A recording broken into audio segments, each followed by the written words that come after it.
Հանդիպումներից հետո եւ գագաթնաժողովներից հետո եղել է արգելնախարարների հայտարարություն, եղել է հայտարարություններ, մեկ անգամ պարոն Քելի միջնորդությամբ, մյուս անգամ պարոն Պուտինի միջնորդությամբ եւ հայկական կողմը հստակ ելև Մոսկվայում պարոն նախագահն ասել է միակողմանի զիջումներ չեն լինելու, կարևորը պատճառների վերացումն այլ ոչ թե հետևանքների, իսկ պատճառները կապված են դրա հետ, որ Ադրբեջանը չի ցանկանում ճանաչել Լեռնային Ղարաբաղի ժողովրդի ինքնորոշման իրավունքի ամբողջական իրացումը։ Մեր կարծիքը հստակ է, Լեռնային Ղարաբաղի հանրապետության դե յուրե ճանաչումը ընդամենը ժամանակի խնդիր է։ Եվ մենք նույն հայտարարությունն անում ենք եւ Մոսկվայում, եւ Երևանում, եւ Բուենոս Այրեսում, սա է մեր կարծիքը։ Ղարաբաղը չի լինելու երբեք Ադրբեջանի կազմում։ Ինչ վերաբերում է տարածքների, ոչ տարածքների, խնդրի թիվ 1 խնդիրը կարգավիճակն է։ Տարածքներից պետք չի ուզել, տարածքների տեղը ես իրանց ցույց եմ տվել, բազում անգամներ վերջերս Դավիթ Բաբայանը շատ դիպուկ ցույց է տվել տարածքների տեղը։ Դա Մարտունաշենն է, Գետաշենն է, թե օկուպացված տարածքներ են փնտրում, թող այնտեղ փնտրեն։ Խնդիրը սրա մասին է։ Եվ Հայաստանի Հանրապետությունը պաշտպանելու է Լեռնային Ղարաբաղի ժողովրդի արդար պայքարը, որը Լեռնային Ղարաբաղի ժողովուրդը սկսել է 88 թվականին։ Պարոն Շարմազան, Սանկտ-Պետերբուրգյան եւ Վիեննայի հանդիպումներից դուք նշեցիք, որ պայմանավորվածություններ են ձեռք բերել, սակայն դրանք չեն կատարվում։ Ասեցի, պայմանավորվածությունները չի իրականացնում նախ եւ առաջ Ադրբեջանի պատճառով։ Դուք տեսաք, որ Սանկտ-Պետերբուրգի հանդիպումից հետո նախագահ Ալիևը տրամագացել այլ բան ասեց, ինչ որ որոշվել էր Վիեննայում եւ Սանկտ-Պետերբուրգում խոսքը լինում է եւ մեխանիզմների վստահության մեխանիզմների ներդրման վերաբերյալ եւ ԵԱԿ գործող ներկայացուցիչ գրասենյակի եւ լիազորությունների ավելացման վերաբերյալ խոսքը սրա մասին է, երեխեք ջան, ասինքն մի բան իմացեք, խնդիրը պետք է լուծի Ղարաբաղի ժողովուրդը։ Մենք էլ Ղարաբաղի ժողովրդի արդարադատի անվտանգության երաշխավորն ենք, պաշտպանն ենք եւ ես խնդրի տարածքների մասին ես նույն բանը Ղարաբաղում եմ ասել առաջնություն։ Թիվ 1 խնդիրը Ղարաբաղի կարգավիճակն է։ Ղարաբաղի ժողովուրդը պետք է հնարավորություն ունենա միջազգային նորմերին համապատասխան ամբողջությամբ ներկայացնել եւ իրականացնել ինքնորոշման իրավունքը։ Օրլիկն է համարը դա է ասում, տարածքների վերադարձ կարգավիճակի դիմաց։ Ոնց որ թե համաձայնություն կան։ Դա օկուպացված տարածքները Մարտունաշենը եւ Գետաշեն տարածքների մասին, փոզիչումների մասին, երբ որ Ադրբեջանի փոզիչումը ասի, այն ժամանակ Լեռնային Ղարաբաղի իշխանությունները երբ որ կվերադառնան բանակցությունների սեղան, Լեռնային Ղարաբաղի ընտրված իշխանությունները կորոշեն ինչն են փոզիչում, ինչը չեն փոզիչում։ Հայաստանը բանակցությունների կողմ, կոնֆլիկտի կողմ չէ։ Կոնֆլիկտի կողմը Լեռնային Ղարաբաղն է, հեսա տարածքային վեճ չէ, Ադրբեջանի երազանքն է, որպեսզի այս կոնֆլիկտը ներկայացնել որպես տարածքային վեճ Հայաստանի եւ Ադրբեջանի միջեւ։ Սա որևէ տարածքային վեճ չէ, սա ինքնորոշման իրավունքի իրացման պայքար է։ Եվ Ղարաբաղի ժողովուրդը դու ղեկավարներ եղբայր։ Եվ Ղարաբաղի ժողովուրդը ունի նույնքան իրավունք միջազգային իրավունքին համապատասխան ինքնորոշվելու ընդհանուր մինչև լիակատար անկախություն, ինչպես 99 թվականին Արևելյան Տիմորը, Ինդոնեզիայից, ինչպես Կոսովոն եւ այլն։ Կիպրոս։ Պարոն Շարմազանը ոչ միացավ, բայց ամենախում հարցնեմ, դուք նշում եք, Հա, միակողմանի զիջումներ չեն իրականացել, լինելու է երկկողմանի զիջումներ։ Հիմա հասկանամ, ինչ է պահանջում Հայաստանը, որ Ադրբեջանը զիջի եւ ինչ է զիջելու Արցախում։ Ես ամեն ինչ ասեցի եւ ավելացնելու բան պատճառները հրաժարականի եւ նախ եւ առաջ պարոն նախագահը հանրապետական կուսակցության խորհրդի ժամանակ իմ ազգական տեսակետը նախ եւ առաջ ուզում եմ շնորհակալություն հայտնել պարոն Հովիկ Աբրահամյանին համատեղ աշխատանքի համար։ Մենք ազգային ժողով եւ կառավարություն նրա վարչապետ եղած ժամանակահատվածում բավականին արդյունավետ համագործակցել ենք։ Ես դրական եմ գնահատում Հովիկ Աբրահամյանի գլխավորած կառավարության ջանքերը ի վերապարտավորությունները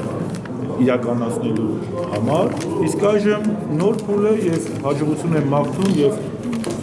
նոր վարչապետը եւ նոր կառավարությունը, որովհետեւ ցանկացած նոր կառավարության հաջողություն նշանակում է մեր հասարակության հաջողությունը։ Սա անձնական որոշում է, Հովիկ Աբրահամյանն իր ելույթում ասաց, որ սա անձնական որոշում է, մինչդեռ իշխանության ներկայացուցիչները ձեզ հետ համագործակցող կոալիցիոն գործընկեր Հայ հեղափոխական դաշնակցությունը նշում է մեծ այդ զրույցում, որ սա բնավել անձնական որոշում չէր։ Ուշադիր ընթերցեք։ Սա անհրաժեշտություն էր։ Իսկ ինչ անձնական որոշում անհրաժեշտության։ պարոն վարչապետի ելույթից հասկացա, որ դա անձնական կապից էր, ոչ, ես պարոն վարչապետի ելույթից հասկացա, որ սա պետության համար անհրաժեշտություն է եւ ինքը որպես պետական գործիչ գնաց այդ քարին։ Դրա համար մենք շատ դրական ենք գնահատում պարոն նախկին վարչապետ Հովիկ Աբրահամյանի պետականամետ դիրքորոշումը եւ նա դրանով իսկ օրինակ ծառայեց ապագա եւ ներկա շատ պաշտոնյաների, որ եթե կա պետական շահ, չպետք է վերմակը գցես միայն քո վրա, պետք է մտածես ապագայի մասին։ Պարոն Շարմազանով, դուք պետականամետ քայլ եք համարում նրա հրաժարական տալ, այսինքն եթե շարունակել մնար հակապետական բաներ, Ոստի մեջ հակապետական բերում դրեք հարգելի։ այսինքն Հովիկ Աբրահամյանը շարունակել է հակապետական գործունեություն։ Ոչ, հակապետական չէ, պարզ Հովիկ Աբրահամյանը շատ պարզ է, ես Հովիկ Աբրահամյանի գործունեությունը շատ դրական եմ գնահատել։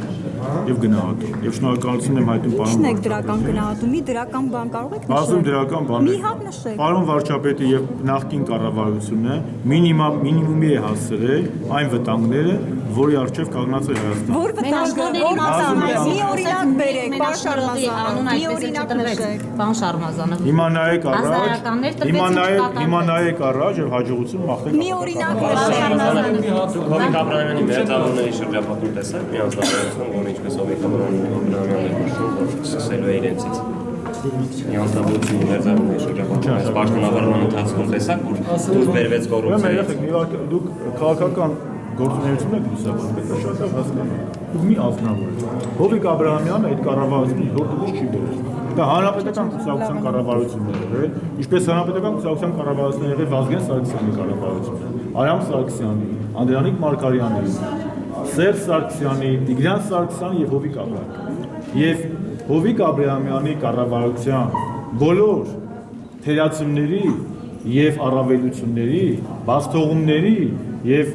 ձեռքբերումների պատասխանատուն Հայաստանի Հանրապետական կուսակցությունն է։ Մենք պատասխանատու քաղաքական ուժ ենք։ Ես որպես կուսակցության խոսնակ ասում եմ, մենք 99 թվականից սկսած եւ բացասականի տեղն ենք եւ դրականի։ Իսկ հիմա նոր իրողություններ են։ Հայաստանում բարեփոխումների ժամանակաշրջան է մեկնարկել դեռևս փետրվարի 12-ից Հանրապետության նախագահի ելույթը դրա մեկնարկը տրվեց եւ միգուցե ապագա պատմաբանները այս ժամանակաշրջանը անվանեն բարեփոխումների աշուն։ Այսօր պարոն Զուրաբյանը շատ լավ ավետիս հնչեցրեց ազգային ժողովի դահլիճում, որ մենք արդեն ունենք ընտրական օրենսգրքի վերաբերյալ լիակատար կոնսենսուս գոյն է այս դահլիճում, քաղաքական ընդդիմությունը եւ իշխանությունը ընտրական օրենսգրքի վերաբերյալ ունեն ամբողջական դիրքորոշում եւ նաեւ քաղաքացիական հասարակություն դրական գնահատեց այդ համաձայնությունը, իսկ խոսում ենք կարևորագույն փաստի մասին, որ մենք գնում ենք դեպի ապրիլյան պարլամենտական ընտրություններ, ավելի մեծ վստահությամբ եւ շանսերը շատ մեծ են, որ օրենքի տառը պահպանելու դեպքում, քաղաքական կամքը իրականացնելու դեպքում մենք կարող ենք ունենալ մի ընտրություն, որի գործընթացի եւ արդյունքների վերաբերյալ հանրության մեծամասնության մոտ կասկածներ։ Իսկ ուր է գնալու Հովիկ Աբրահամյանը կներացնեք նրան թե նա շտաբը կղեկավարի մյուս բոլոր ընտրություններն էլ անցել են կեղծիքով նա եղել է շտաբի ղեկավար։ Շատ լավ ճանաչում եմ եւ կարծում եմ, որ նմանատիպ հարցերը չի պետք է դե նմանատիպ հարցերն ուղիղ սկսնակ քաղաքական գործիչներին։ Հովիկ Աբրահամյանը մնում է Հայաստանի Հանրապետական կուսակցությունում եւ իմ սուբյեկտիվ կարծիքով ինքը անելիքներ եւ շատ մեծ անելիքներ ունի եւ Հանրապետական կուսակցությունում եւ քաղաքականության մեջ։ Եվ մենք նույն թիմակիցներն ենք, դες մի զարմացեք, քաղաքականությունը մի օր գալիս է, մի օր գնում է։ Այսօր ես հետ խոսում եմ, վաղը կարող է ես էլ գնամ։ Այսօր մի զարմացեք։ Ասացիք, որ Հանրապետականը բացասականի տեղն է նաեւ 99 թվականից։ Ես չեմ ասում, այդպես է։ Հա։ Մարտի 1-ի համար, որը նույնպես հանրապետականի օրոք է նստել, որևէ հանրապետական նստել է մարտի 1-ի համար։ Պատասխանատուն եւ մեղավորը տարբեր բաներ են դες։ Շարմազանով մի օրինակ չասեցիք, Հովիկ Աբրահամյանը ինչպես է քիշելու որպես վարչապետ, մի դրական բան նշեք, մի դրական բան Բազում նշեք, դրական բաներ կան։ մի հատը նշեք բազումից։ Ասեցի, քաղաքական համերաշխություն, բաց նա հրապարակային վարչապետ է, նրա աշխատանք։ գործունեությունը տնտեսությունը բարելավելն է, Ասեցի, տնտեսության այս բազում, այս դժվարին աշխարհական իրավիճակում Հովիկ Աբրահամյանի կառավարությունը հնարավորություն ունեցավ ավելի մեղմել այն ռիսկերը, որ կային, եւ Հովիկ Աբրահամյանի գլխավորած կառավարման ընթացքում մենք արձանագրել ենք միգուցե չնչին, միգուցե ոչ բավարար, բայց այնուամենայնիվ տնտեսական ինչ ռիսկեր են վազեցրել, ինչ ռիսկեր են